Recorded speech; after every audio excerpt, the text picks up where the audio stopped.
Okay, let's get cracking. Now, today we're going to be talking about, again, the vision of Elon Musk. We've talked about so many of his projects before to record now, so we'll be on our best behavior. Okay, I'm going to share the screen as well. I think it's this one. But today I thought it might be good to be able to just have a quick review because it is so very important to be able to look at what's ahead of us. Because what we have really is amazingly a good future, despite the fact that we have all aspects of, if you like, the pandemic with us still. It's very important for our mental health, I think, at least, to be able to look forward to something which is positive. And I'm very clear that the future is very positive for the world. Uh, and what we are going to be looking at is to see where are we headed as far as this thing is concerned. So here we are, we're looking at the future of cities as well, because if we are just going to carry on the way we are, it's not one of those things that is going to sort of help the world because we are falling behind on so many metrics. You know, the poverty is there, and then, of course, the health issues are there, the climate issues are there. Uh, think of it, we've got so many issues and big issues that no single person or country can resolve by itself. And we know that. And what we have, of course, is good to sort of not only have a good vision, but somebody who's going to be able to deliver it as well. Okay, so what we're going to do is not only are we looking at the vision, but also the ability to deliver that vision. You know, our classic sort of models have always been the politicians come, they talk about their manifestos, and before long, they start lying about it and making excuses and they don't deliver. So the politicians, along with their cohorts, you know, the diplomats or whoever they are, they don't do a good job. Um, Now, the real sort of future lies in the hands of the technologists, the people who can deliver solutions, the engineers, the physicists, whoever they may be. And one such person, of course, is Elon Musk. And I've talked about him quite often. And again, we're going to summarize a few of his projects because they're so very important for our future. And a future which is very pressing because issues are growing, they're not being solved at all at the moment. And what we have is, a world at the crossroads. And a lot of people are sort of giving thought to it, but few have the ability to deliver. That's where the change actually has to come about, somebody who can deliver. Um, Now we know that we are going to have the USA coming back for the climate sort of body, maybe with a renewed sort of emphasis on climate sort of policies that will be uh, green and help to sort of stem the emission problems that we have. Then, of course, we need to also solve the issue of poverty, which means that we need to have a new look at capitalistic type of notions. And some of those are failing in many ways. And then we've got the issue of China that has come up, which is a little bit autocratic, but seems to be delivering on all sorts of fronts as well. Uh, but on a much more global level, the one who is taking really the high marks on that is Elon Musk. So let's see, what are we going to be talking about is his sort of future vision and how he's delivering on that. So remember in the old sort of talks that we had in our class, there were three main issues that I had focused on, three or four. One was the sustainable energy, which has to do with batteries and green energies and so on. The second was about the reusable rockets, which meant that, you need to be able to have rockets which will be like an insurance for the world if it goes sort of face some disaster or something and restores itself. I wouldn't rule that out because you've got so many crazy people in the leadership still. Uh, so that insurance reusable, that rocket sort of solution is also there that we'll talk about. And then, of course, the global internet. We had talked about the Starlink before. It's already being implemented. So a lot of people are sort of onto it in North America. And just last week, I think there was a call for those people anywhere in the world to apply for it. And on a first come, first basis, they'll be able to hook onto Starlink. Very, very good news. So energy, transport, and then we had the communication. And then I added a few more just as a sort of for completeness sake that we are talking about a whole future. So I need to bring in these type of uh, issues as well that have to do with it. The Hyperloop, which is the intracity sort of transport, education, of course, the new methodology, food, and then AI, that's biotech and infotech. So let's touch upon a lot of these things as we go along. Okay, here we are. Now, now Forbes is a very influential magazine, and they say that, of course, Elon Musk is the most innovative person in the world. And I agree with them, of course. Not just this year, but last year as well. I think he was nominated for that. So he's one of the very, very few rare people who's come out not to make just big bucks like the Amazon guy, Bezos, or even any other, guy who seems to be rich, uh, who don't have vision, but who just are out there, like even Branson guy. They try to sort of look at an opportunity and get in there just to make more money. But Elon Musk is different. He's talking about a vision that is going to be saving the world and humanity in general. So now, what has he got to be able to sort of do his? How is he going to do it? Well, he started off by, with Tesla. Just 10 years ago, Tesla was really, going broke. But he persisted and managed to sort of make that into the most, if you like, uh, capital, which is capitalized. It has the most value in terms of the stock market. Let me put it that way. So it has beaten Toyota, it has beaten BMWs, the whole lot. In fact, if you put all of them together, I think the valuation of Tesla is more. So Tesla is going places, and they are producing a type of transport which is going to be green. So it's not fossil fuel. It's not what they call the ICE, which is the internal combustion engine type of technology based on oil and gas and so on, which is polluting. So this is going to be green type of technology, solar technology with the ability to store it in batteries, which can then be used to use for all sorts of purposes. So we have that sort of vision, and we are well on the way to deliver that. Now, why do I say well on our way? Because already we've got over 1 million cars that have come out, which are EVs, electric vehicles of the Tesla variety. And of course, the US government has come in a big way to try and encourage it even more so as to give subsidies of one sort or another. And of course, by availing the subsidies, Tesla is going to do even better.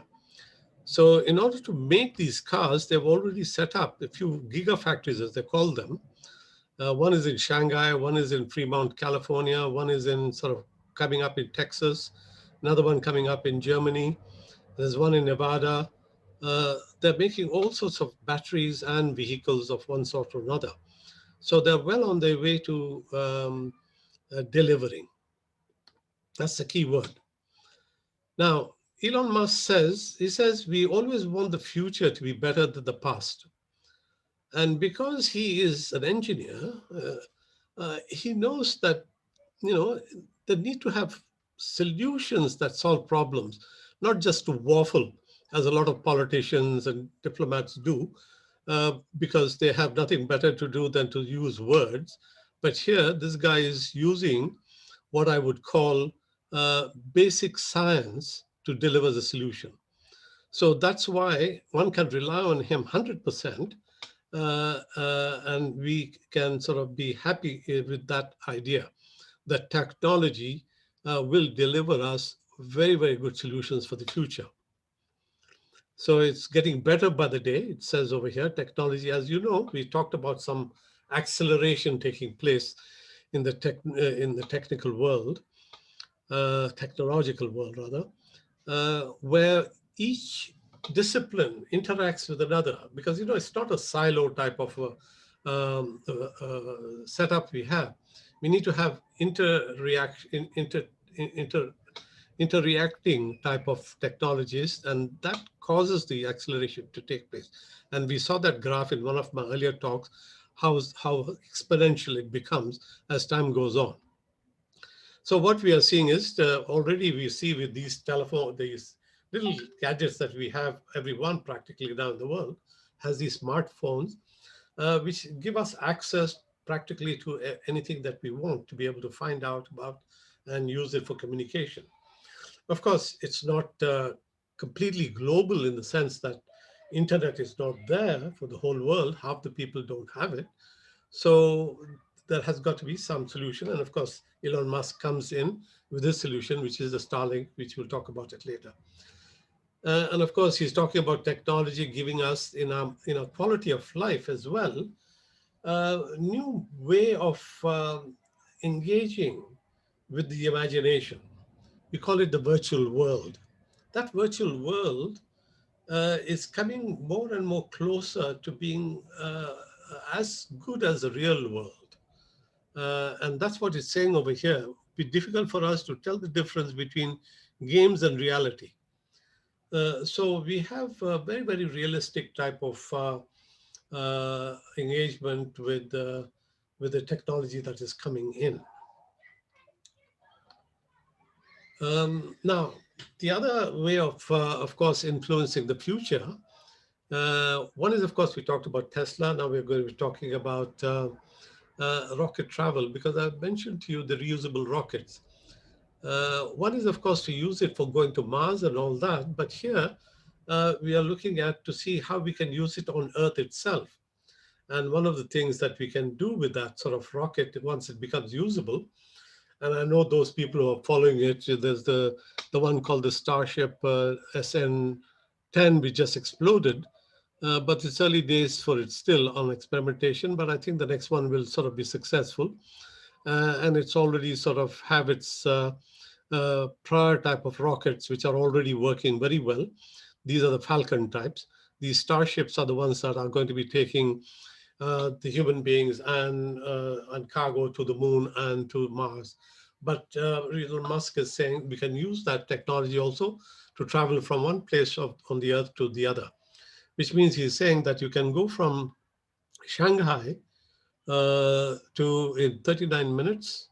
I think it says over here, Elon Musk Future City. It carries cargo as well. We'll see, it takes only about an hour to go from one part of the world to another. Like London to Sydney, it's about 1 hour. So it's a humongously fast type of transport facility. Whereas it takes about 15 hours by ordinary plane. Here it is, it's saying this from New York City to 39 minutes and Sydney to London in less than an hour. So something that Elon Musk is saying can be delivered, in the next 10 years perhaps. And the cost would also be low, because if the rocket would be like a plane, reusable. And if it's reusable, then it can be used many, many times, and therefore the cost of its initial outlay would reduce the cost of tickets to ride on it. So you can see it becomes a very feasible sort of technology. Here it's saying that it's affordable because it takes about 57 million to produce a rocket like this, a Starship, to be used to go from one place on the Earth to another, if it's reusable rockets. And then if it's used a few, say 1,000 times, which a plane can be used, then it reduces down to $57,000 for each sort of trip, which means that the people can pay just what we pay in the economy in the planes today. So very, very feasible, and the path is quite clear there. Now, one of the things that, of course, is polluting the earth is, of course, these greenhouse gases. We hear so much about it.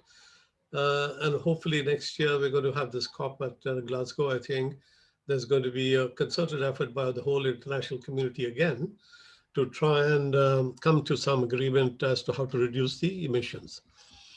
And I think this time they'll be more successful because America is coming into it very seriously under Biden. He's appointed John Kerry, as you know, to lead that sort of aspect of bringing in the green sort of ideas into technology, into industry rather, and into all other spheres of our life. So I think we're going to see a lot of progress coming our way. And furthermore, you remember we had Mark Carney, our previous governor of Bank of England. He had, just before he stepped down, he said that one of the things that's going to make a big difference to bring about a climate, control is to bring in the industry. Now, how do we bring in the industry? He said we can bring them into the whole sort of issue about climate by asking for what sort of risk the businesses will be facing if climate issues are not solved. And if they undertake that risk assessment of the very existence of a business, then they will be going for greener policies. So that's his way of bringing that whole industry into the game, and not just us individuals who are asked to switch off lights and all that when we're not using them. So here we've got greenhouse gas being dealt with by having these trucks running on batteries. Now, batteries, I told you, is Tesla's one of the main things that they are putting their energy in. Apart from building cars of various types, they're building extraordinarily good, what they call lithium-based batteries. And they are the ones that are going to make a difference. Oops, sorry. Here's Tesla. This is their mark, very, very sort of iconic. And they're going to sort of put these batteries into big trucks as well, which will ferry the cargo or the trucks, because these trucks can carry heavy loads right across the country, and they can be very polluting if they happen to be running on fossil fuels. So by putting them on the battery sort of energy, energy type of motive power, then there'll be no emissions. So there'll be a big sort of saving there. Furthermore, they're saying that they call these big truck semis, which are starting to build now in USA. These are huge trucks. You can see a small little picture here. And sooner or later, they'll become self-driving as well, which means they can work day and night. So you don't have to stop for 9 hours to give the truck driver a rest. They'll be going for 24 hours because there's no driver inside. So self-driving, this fully self-driving thing is going to become, Elon Musk says that, think of it like a lift. When you go into a lift, you don't need a lift operator anymore. We can just press a button and it takes us to the floor and we get out. So we don't even think twice about it. So he says it's the same idea with the car. The car is going to become self-driving, and it hasn't reached this level, what they call level 5. We are in level 3 and 4 at the moment, which means that you need to have a driver in the car, but not necessarily operating the car, but just coming in sort of certain, just to make sure that all is well. But soon they'll be reaching this level 5 as well, and they are working on it. And in fact, one of the things that's happened recently is that because of Giga Berlin that set up, the German government has started to, I think, bring in regulation which will help to have these self-drive cars driving in Germany before long, because they're setting up the rules for the game. And that means that a lot of data capture will take place. Because you see, what happens is with the self-driving car is that for every region, you must have as much information as possible regarding your environment. Not only the road maps and so on, but all the sort of lights and the turns and so on, and to be able to then have the way that people have experienced driving those routes and roads, and that data, when it gets captured, that becomes the data for the autopilot, the software in the car, to be able to come out with the right type of decision making to handle the car. So German government is the first one in the world to come up with some regulation that they think is needed to get this type of thing underway in Germany. And of course, when you've got these sort of gigafactories in Germany, this is a German thing. See the whole thing. And once these cities and all that become dependent on electricity to a large extent, because we talked about it once before, you remember, each house can be connected to the solar panels on its roof, or even the tiles become solar cells. In a way, he's developing those.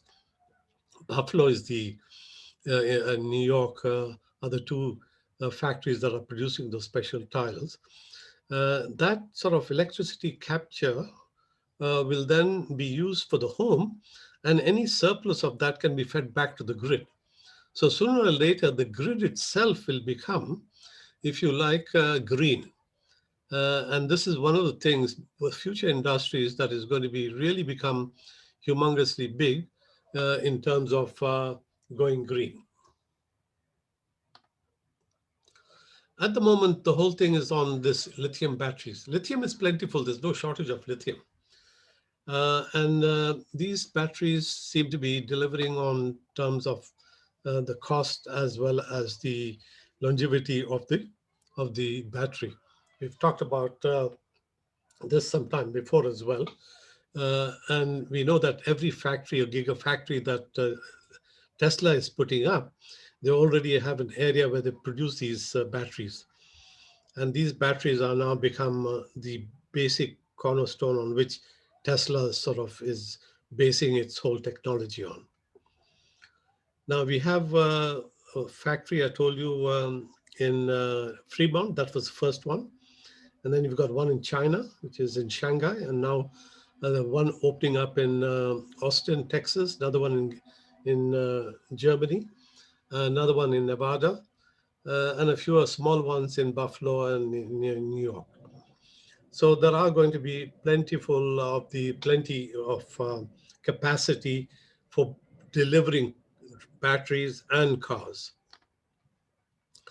Now, this is the individual, the cars and so on are the individual modes of transport. The more public transport is going to be on Hyperloop. Hyperloop is a way of carrying a number of people through a tunnel or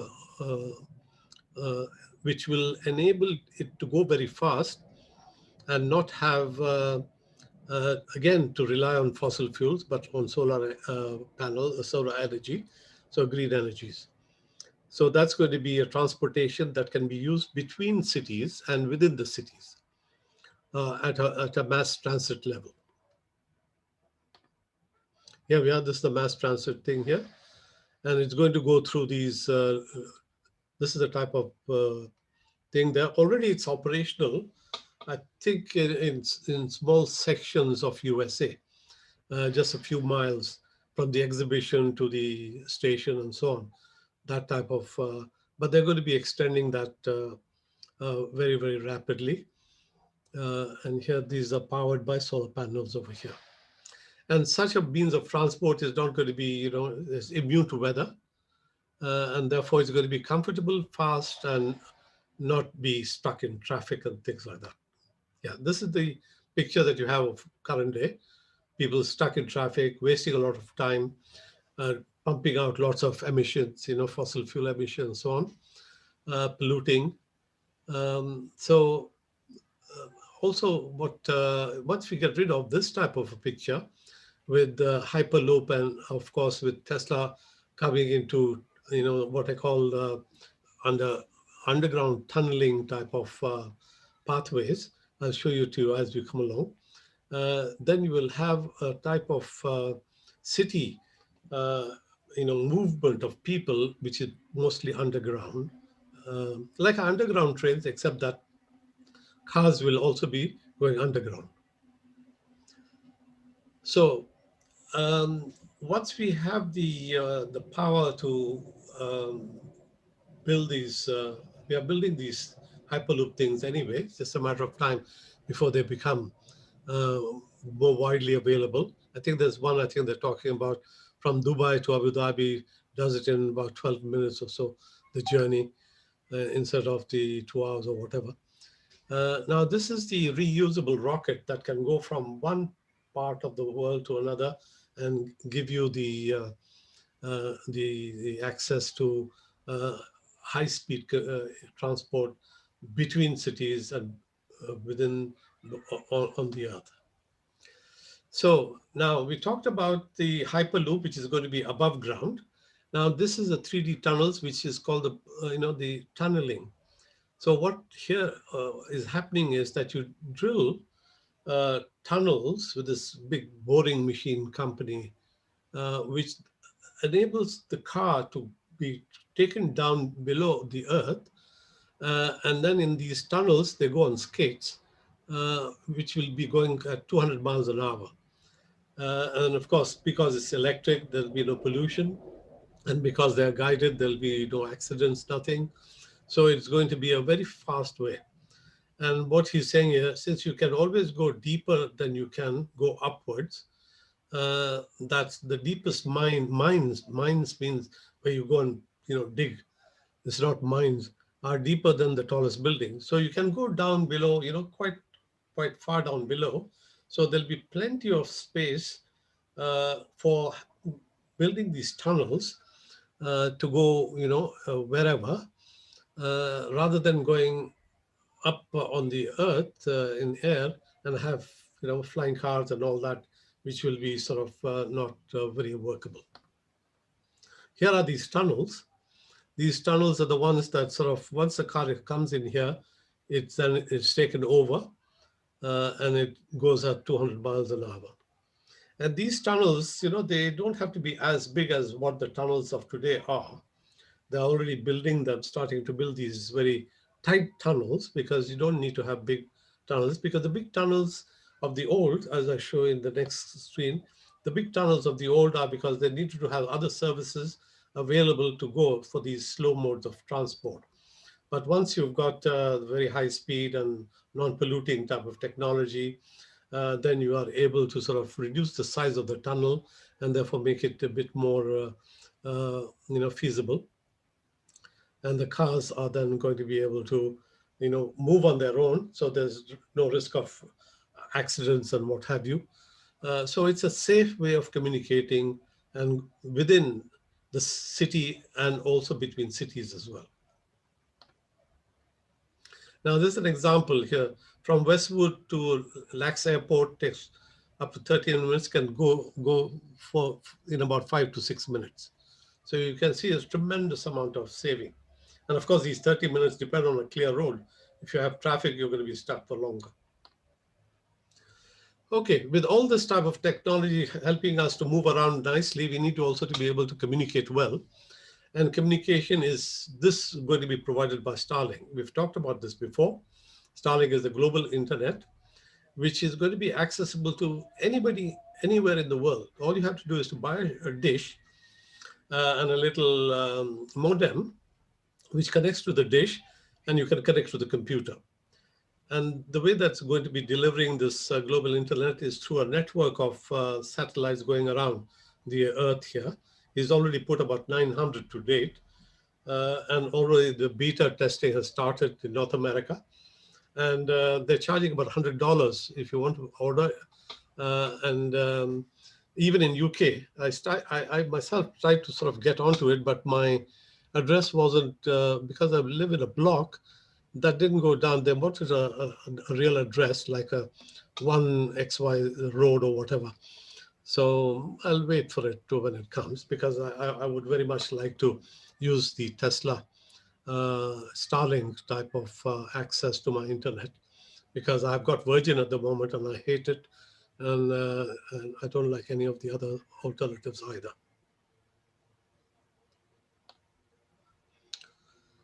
Now, this Starlink type of technology, which is going to be going around, whizzing around the world, giving us, the ability to communicate on the internet, you're going to use the same technologies for Mars as well. So you can see whatever he's trying out on Earth is going to be useful on Mars as well. Like, the Starship that is being used, being developed right now, that's going to take the people and cargo to colonize Mars.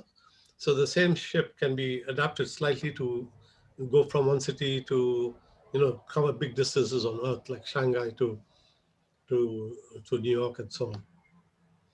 Now, another area which is very much going to be helped by technology is growing food. Now, if you bring in technology, here, fresh items farm to table in 4 hours. This is in the city itself, you're growing this green stuff, salads and what have you.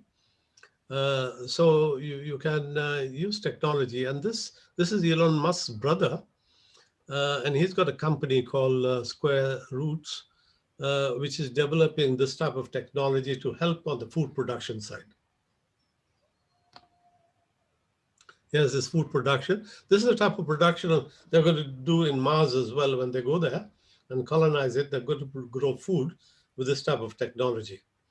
And this is, of course, the self-drive. We're going to have this self-drive come to us, in the next few years.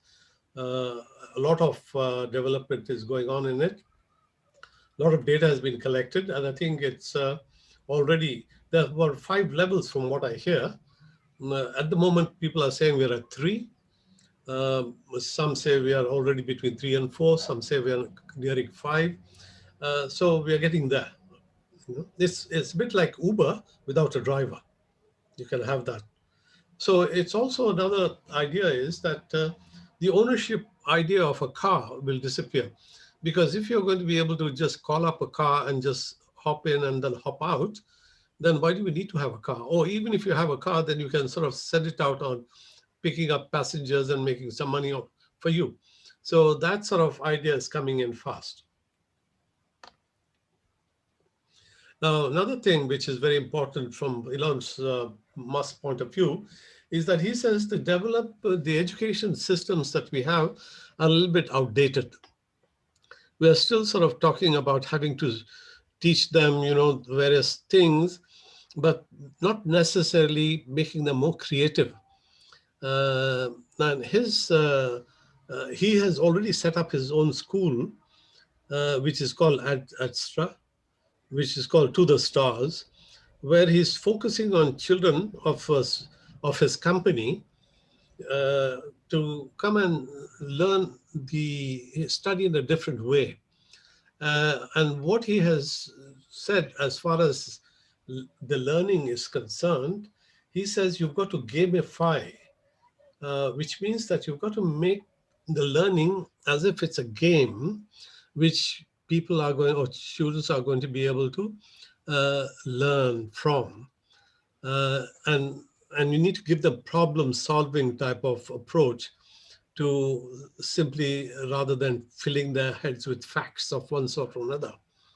An example he gives is of an engine. He says, rather than teaching them what a screwdriver is or what a plier is, whatever the tool is, you start from the other end. It says you give them you ask them to dismantle an engine, and then they'll look for a tool, and then they will understand what the value of this tool is.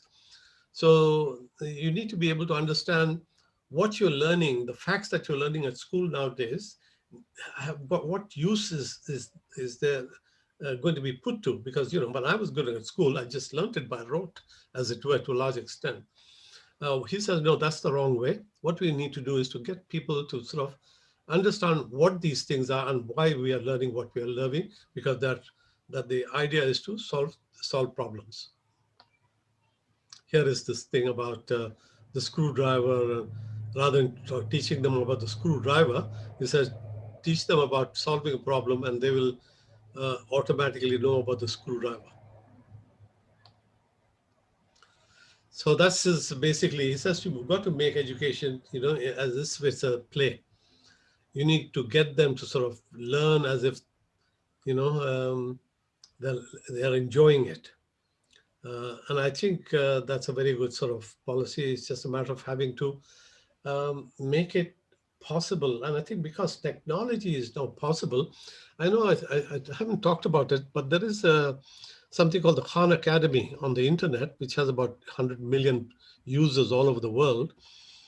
He started off by putting up little lessons, online lessons for his niece, who was living in USA, in somewhere in Florida, and he was working in the New York Stock Exchange, and he sort of helped her to learn about mathematics and so on. And he devised these lessons and put them onto internet, and that has really caught on. Even Bill Gates' children have logged into that and learned from it. And I even recommend it to some of my friends over here, and their grandchildren have also looked at it and they've done very well in their exams. So basically, it's a way of not making it like a classroom type of approach. A classroom approach is where you have one size fits all.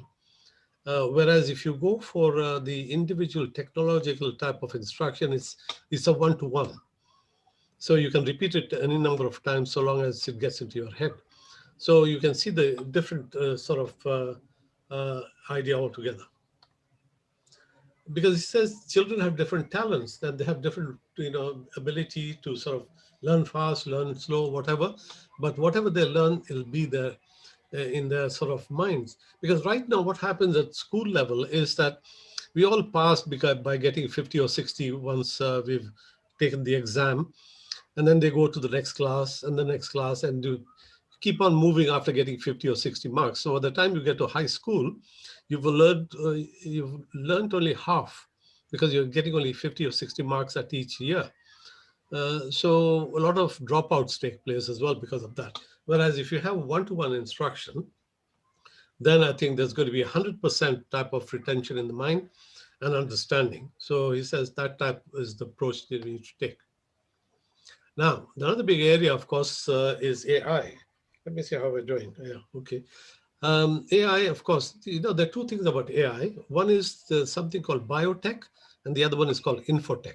Now, infotech is where we collect a lot of data and we process it with some algorithm and then come out with information and decision making. And biotech is where we interface our biological type of body to machine, chips, if you like, and that will enhance our ability. That's what he's saying. So, because otherwise, as humans, we're going to be left behind and AI is going to be taking over. So, what we need to do is to be able to have human and robotic type of interfaces working. And that I think is the way to go. Here we are, the same examples of how these chips can be made to work with our brains. I think we talked about it once before. Let me skip all that.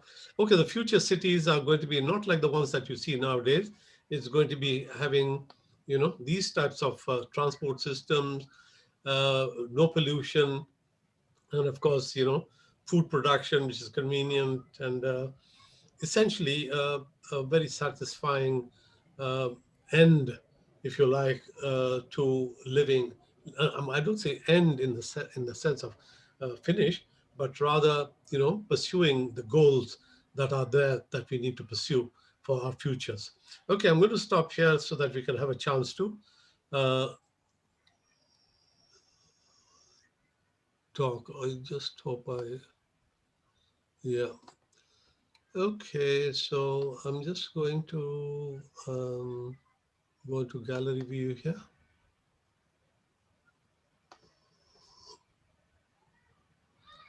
Um,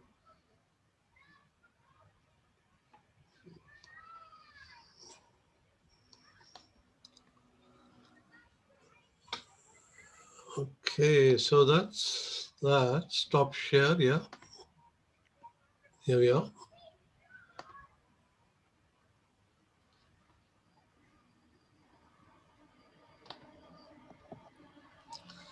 Okay, so time for, oh, let me unmute you all. Okay, you then unmute yourself. I don't think I can do it from here. So unmute yourself and pose a question if you have any. Okay, Melela. Can I ask a question? Yeah. It has been mentioned that for big trucks, they'll need big batteries, so that hydrogen may be a better idea. What's the argument for and against that? The big trucks, you mean? Well, at the moment, Yeah. the big trucks are the ones that ferry all the goods between the cities and what have you, Yeah. cargo, and they consume a lot of fossil fuels. And of course, it's very heavy on manpower also. So with the batteries coming in, you don't need to use fossil fuels, and you can utilize them 24 hours of the day because they don't get tired. So like a human driver would. See, that's the, Yeah, but the batteries will have to be particularly large. So it yeah, is that's suggested where all the work is going that on at the moment. hydrogen might be, yeah. That's where all the work is going on at the moment. Right. It still Okay. is not going to be sort of, the efficiency of the batteries is improving, at every Right. sort of every month practically. So there is going to be, I think, a lot of it will occupy less than 10% of the space on the truck. Okay. Hmm. Can I ask Yeah, you, Ruth. Shafiq? Oh, sorry. Okay, Giselle. Yeah. So as I understand it, the self-drive cars would be using lithium batteries, which is also what we use in our mobile phones. But I just wonder how green are lithium batteries, because I just remember a few years ago reading that where they were mining lithium in Tibet a few years ago, there was some awful incident in connection with mining the lithium, where they found loads and loads of dead fish in the rivers nearby.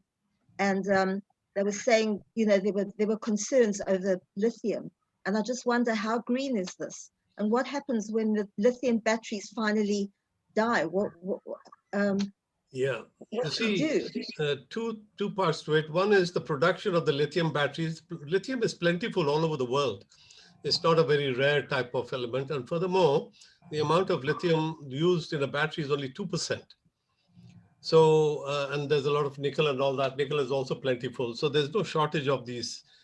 And the availability is all over the world. It's not focused. One of the, of course, South American countries like Bolivia, I think, has a big lake of lithium type of thing there. But in order to take that lithium out, they use a sunlight to evaporate the water and then leave the, that type of lithium hydroxide or whatever they call it behind, and that needs to be processed. It's very lengthy, but it's eco-friendly. So it's not very heavy in terms of, emissions.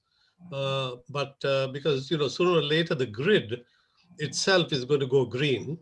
And therefore you will have, I think, these types of industries also being benefited from that green source of energy. And the other one that I think I mentioned, what was that? You had two questions, right? Oh yeah, the recycling part.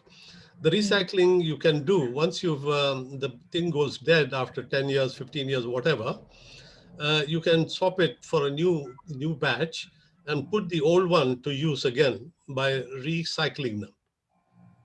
So they're not going to be wasted. Yeah, Ruth. I'm interested in the education at the school he's brought up. I used to be a teacher. Good teaching always has involved getting children to problem solve. The problem is assessing them is this emphasis on exams, and it's like treating education like a rarity commodity. In other words, you have to filter out people in order to get to get to the top. And I'm wondering how he has in his school, how he has worked around that sort of exam idea.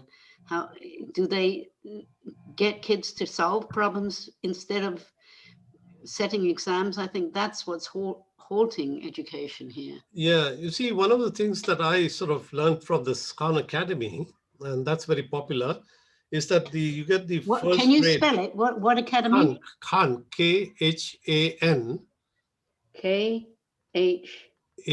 Khan Academy. Okay. Academy, and it's got about nearly 3,000 lessons now online, and about 100 million people using it in any part of the world. People who don't even have the best of instruction available, they go online and they have, you know, these concepts explained to them very, very sort of clearly. And then they can repeat it as many times as they want it until it gets, you know, sunk into their heads. And they have problems that they have to solve for that exercise that is given. So it's tailor-made to a person and not a you know, one size fits all type of instruction. The one, yeah. So it is. I don't know about exams in this Ad Astra. I doubt it, because, you know, at the end of the day, it's a matter of really understanding the concepts and applying them. Yes, that is what's actually killing education, is emphasis on assessment. Yeah, because you see, we have an educational system which is rather elitist. It started off by having, you know, to prepare for the ruling classes, you know, these private schools and all that they were there. And then the state schools came in and they started to prepare for the factories and the offices from there. So we don't really have an original type of approach to seeing what the future world requires. And what Elon Musk is saying is the future world is going to be technology based, and therefore has a lot of facilities available to individuals. And therefore they can, in fact, grow and learn with this technology. Mm. Mm. Thank you. Shafiq, hello, can you hear? Who's that? Armand. Oh, hi, Armand. Yeah, go ahead. Hi there, hi there. Do you have any knowledge whether he is involved with artificial intelligence into robots and that field? Yeah. Because I'm thinking about this AI thing is a unbelievable new field. And when you insert a computer in someone's brain, then you're sort of crossing a barrier.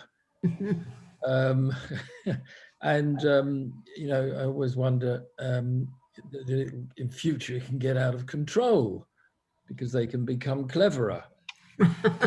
Yeah. You know, these two areas of biotech and infotech that I mentioned, Yeah. these are two big fields that are dealing with interfaces with human biology and technology. So you have an interface where a chip can be embedded in the brain. He's already done these. He's got a company called Neuralink, which is quite advanced in so many areas of integrating, if you like, you know, the chip with the biology. He's got, I think the recent one that I read about was there were 3 pigs, I think, or 2. One was called Gertrude, the other one was Hilda, and somebody else, I think, I'm not sure. And these pigs were inserted with some little probes in their brains, and they picked up the signals of the brain, and they were able to see the pattern.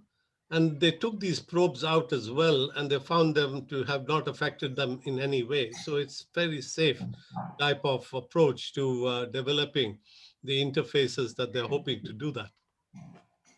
Because his reasoning is that if we have just algorithms, you know, built by human beings based on data, and they become smarter and smarter, like for instance, you know, the AI program, I think, what was it called? Zero. What was it? Anyway, there was a program that beat the Grandmaster of Chess and also Grandmaster of Go.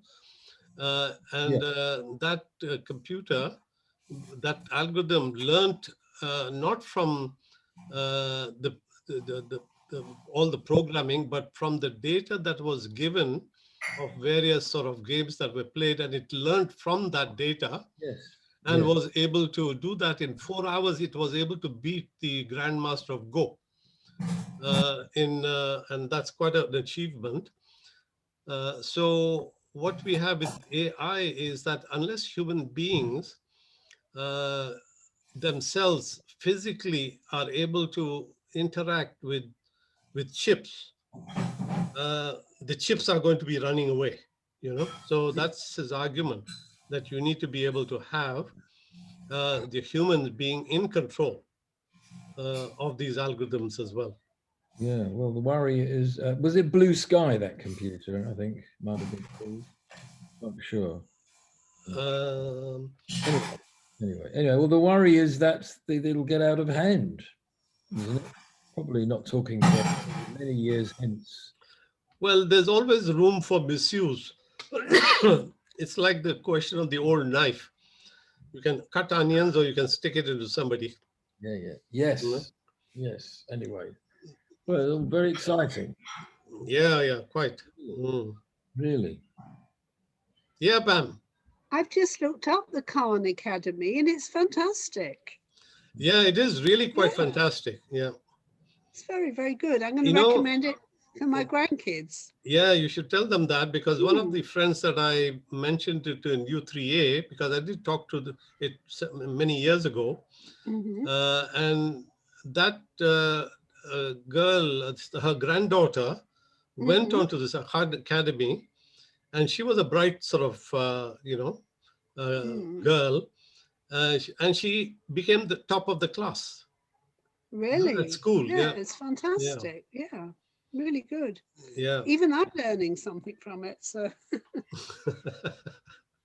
But the good thing is that people sitting in Calcutta or in the slums of Bombay, wherever, they can also access Khan Academy and get the Wow. best education.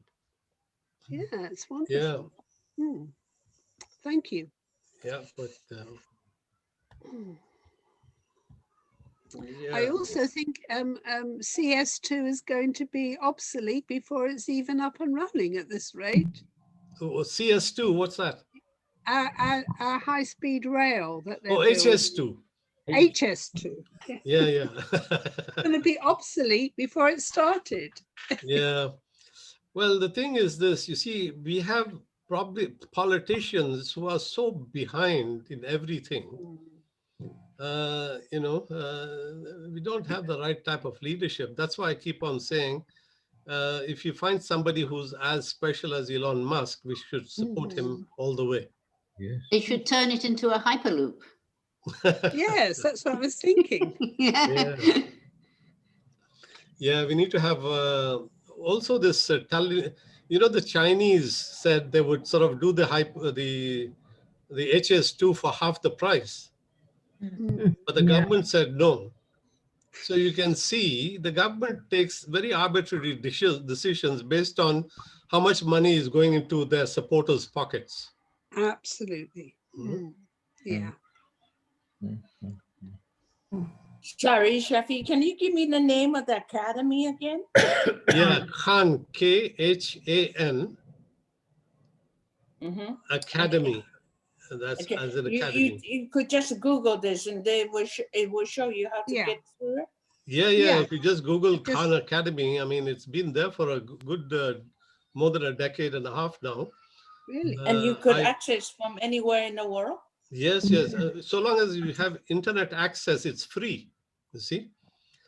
And not only does it sort of give you the lessons, but it sort of what it does is it monitors your progress. So if a student is referencing a particular thing, repeatedly, it means that he needs help in that. And the teacher walking around in the class observing, the teacher will have access to the stats that are coming out of the students' references and lessons they're doing. So it can give them very individualized type of instruction and help to them. What kind of subject do they teach there? Every subject there is. Yeah. Yeah. How can they They got afford it? 3,000.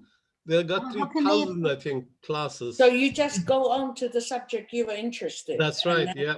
Yeah. Oh, Yeah. How can great. they afford it? Well, I'm not sure how they could afford it, but there has been, I think, an interest by certain big companies. I'm not sure if they're sponsoring Into some Khan of them. I Academy. need to find out more about that. Well, he's the richest man in the world, so I'm sure he could afford it. Oh, no. It's not Bill Gates I said Bill Gates' No. children also went on to Khan Academy to learn some lessons. Can I, Shafiq? Yeah. I've just looked up Khan Academy. It's very good. I didn't know it existed, but then it says it's run by Salman Khan. Is he the film actor? No, not that one. This Salman Khan is from Bangladesh, who Yeah. is It's a very good. finance It's there. trader in Yeah. New York. Right. And he You said started very off rich. by teaching his niece in Florida Yeah. how to do maths and so on. And those lessons then expanded to what it is today. Oh, Yeah, it's very good. I mean, there are free online courses.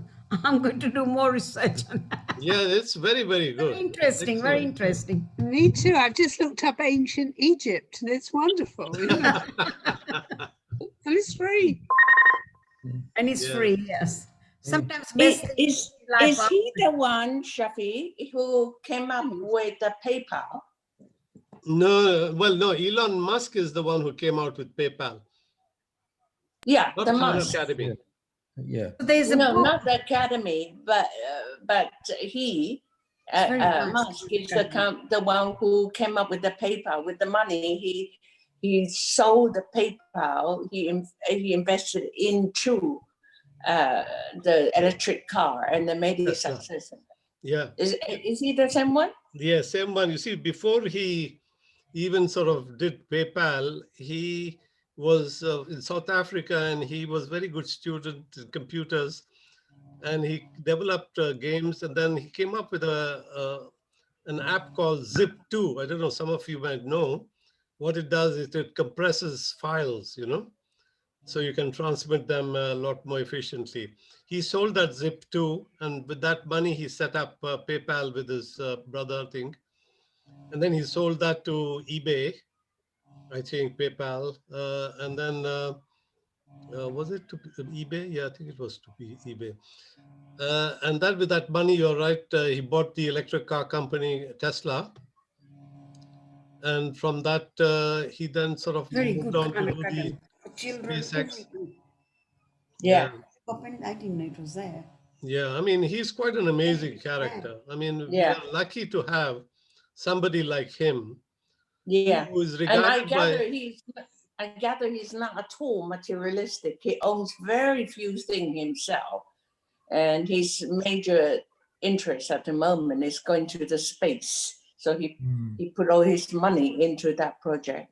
Yeah, in fact, in about 20 years ago, when all this was happening, he was down to his last dollar, I'll send it to and you. he had to fire.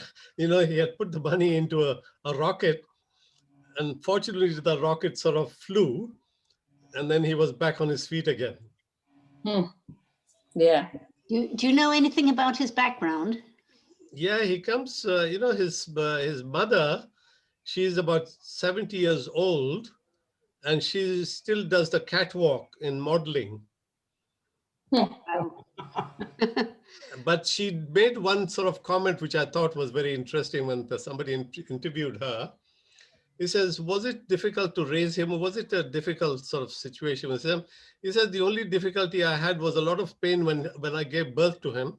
Just look at his head, how big it is, she says. Oh. Yeah. So a good person. One of the things I also keep saying to people is his vision is working on projects. At the moment, Tesla is the only one on the stock market. And last year it increased by 700% in valuation. And I'm sure it's going to go for another 700 quite easily in the next few years. But when SpaceX comes along as on the stock market, the first part of SpaceX is going to be Starlink, because Starlink is part of SpaceX. So that is going to be also a very good stock IPO. And then, of course, I solar think city. whatever he invested in, price shoot up. He just put more than $1 billion into Bitcoin, and that went up. I don't know how many 100% in its value. So Yeah, people just trusted his he's judgment. not going into Bitcoin in order to sort of make money. He's using Bitcoin as a means of being able to sort of have exchange. Instead of exchanging dollars for Tesla cars, he says you can pay me in Bitcoins. So his intention is not to make money out of Bitcoins.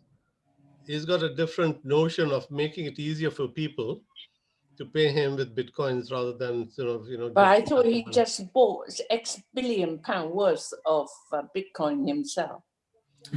Well, yeah, he bought 1.5 billion worth of Yeah. Bitcoin Oh, because you see, at the moment, the company is cash rich. It's got $20 billion sitting in their accounts, and he's already got some gigafactories earmarked. One of the factories is also in Bangalore, where I was born, because he's looking for people who are smart cookies of Bangalore to work on their factories there. Another factory, I think, is going to build in Indonesia for nickel. And then a second one in China again, I think. So there are going to be lots of these gigafactories coming up. And I don't know whether you've seen how fast these gigafactories get built. Within a year, they're put up and they're ready to go into production. And then when they start going to production, they start off by producing 250,000. And before the year is out, they produce 500,000 cars, which is, no small deal. So already, I think, the big car companies are a bit jittery. Now that Biden has come in, he is now giving $7,500 to the car companies for each car they produce, which is an electric car. oh, electric car is the thing. Yeah, but Elon Musk factories were not qualifying for it because the rule before was that if a car company produces less than 200,000 cars, they would get the sort of grant.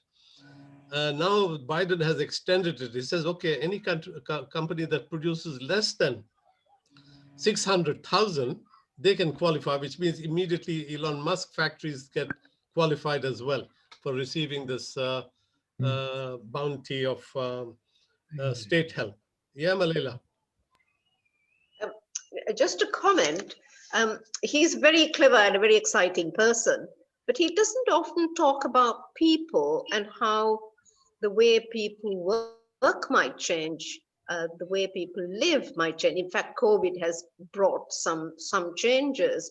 Now, the internet is going to be very, very important. But I've noticed he doesn't often talk about people and the way how people might change in the way they live and work. They may not want to travel that much. I mean, it's just, I've noticed that he doesn't talk about people, but maybe he's aware of. Well, I know one thing, that he has a sense of humor, which is quite sort of shocking in a way. There's a thing called in trading in the stock market, do shorting. I don't know if you people are aware of this. Shorts. Shorts mean that you sell stock when you don't have it, and the hope that when it goes down, you buy it, and therefore you make money. You see? Now, consistently, a lot of people in Wall Street have been shorting Tesla because they thought he was not serious enough or good enough. Right. So he finally, They're in trouble now. Finally, he came out to give them a present. He came out with a red shorts and sold them for $60 each. Right. So these people who did shorting, they've lost about $40 to $50 billion. So if you buy Tesla shares, don't go in for shorting. Amazing. Right, thank you. Yeah. Thank you very much. Thank you. Well, Thank you're very you. welcome. I'm glad that you were able Thank to you. attend. Well, there was Thank you. something interesting. Thank you. Very good. Very Thank you. You've given us lots of food for thought.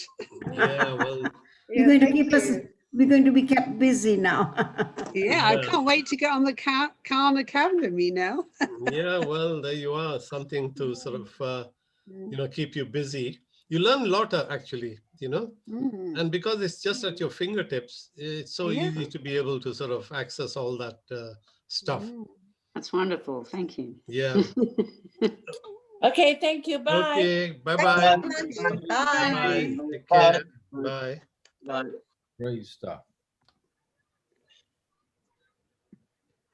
See you tomorrow. Okay. Yes, see you tomorrow. Okay. Bye. Take care. Take care.